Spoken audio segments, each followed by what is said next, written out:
আন্তর্জাতিক সংবাদে আপনাদেরকে স্বাগত। শুরুতেই সংবাদ শিরোনাম। ইসরায়েলে ইয়েমেনের 1255 ক্ষেপণাস্ত্র ও ড্রোন হামলায় তছনছ ইসরায়েল, থাকছে বিস্তারিত প্রতিবেদনে। এরপর জানিয়ে দেব পরাজয় স্বীকার করে যা বলেন ইসরায়েলি পররাষ্ট্রমন্ত্রী, থাকছে বিস্তারিত প্রতিবেদনে। এবং সবশেষে জানিয়ে দেব ইসরায়েলের যুদ্ধবিরতি লঙ্ঘনের রেকর্ড নিয়ে যা বলেন এরদোগান, থাকছে বিস্তারিত প্রতিবেদনে। এতক্ষণ শিরোনাম শুনছিলেন, এবার বিস্তারিত। ইসরায়েলে ইয়েমেনের 1255 ক্ষেপণাস্ত্র ও ড্রোন হামলা। ইয়েমেনি বাহিনী সাম্প্রতি ইসরায়েল বিরোধী অভিযানে 1255টি ব্যালিস্টিক ক্রুজ ও হাইপারসনিক ক্ষেপণাস্ত্র এবং ড্রোন ব্যবহার করে হামলা চালিয়েছে।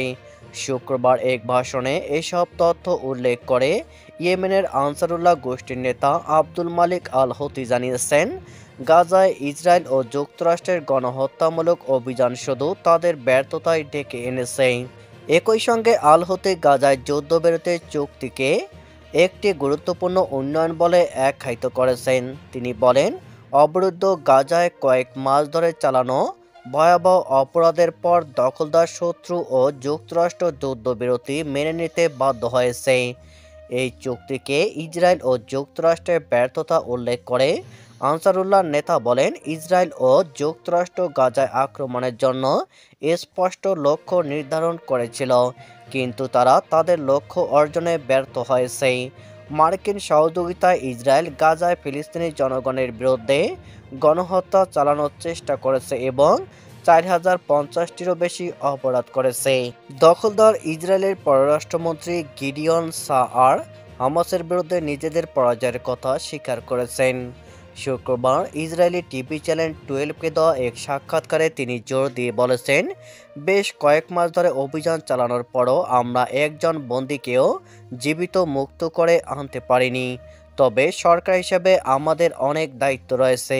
তিনি এ সময় পরাজয় স্বীকার করে বলেন, হামাসের ওপর আমরা বড় ধরনের আঘাত হেনেছি, কিন্তু তাদের বিরুদ্ধে আমরা যুদ্ধের লক্ষ্য অর্জন করতে পারিনি। এদিকে ইসরায়েলি বিশ্লেষকদের অনেকেই গাজা যুদ্ধে তাদের লক্ষ্য অর্জনের ব্যর্থতার কথা স্বীকার করেছেন। প্রসঙ্গত, গত বুধবার হামাস ও দখলদার ইসরায়েলের মধ্যে যুদ্ধবিরতি সংক্রান্ত একটি চুক্তি স্বাক্ষরিত হয়। রোববার থেকে এই চুক্তি বাস্তবায়নের কথা রয়েছে। চুক্তি অনুযায়ী প্রথম ধাপে হামাস ইসরায়েলের 33 বন্দীকে মুক্তি দেবে।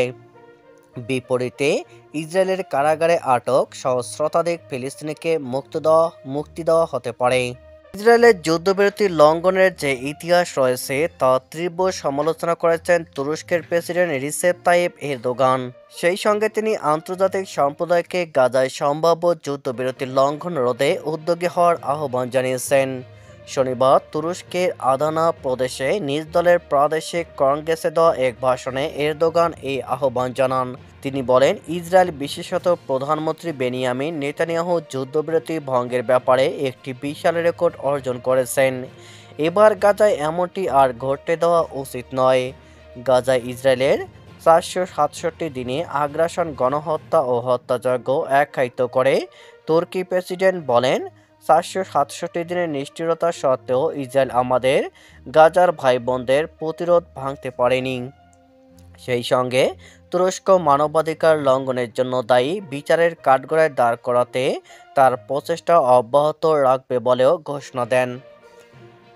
তার ভাষায়, যুদ্ধ অপরাধ ও মানবতার বিরুদ্ধে অপরাধের জন্য দায়ীদের একে একে বিচারের আওতায় আনার প্রচেষ্টা আরও তীব্রতর হবে। একই সঙ্গে যুদ্ধবিরতি চলাকালীন গাজার ক্ষত নিরাময়ে তুরস্ক সর্বান্তক প্রচেষ্টা চালাবে বলেও উল্লেখ করেন এরদোগান।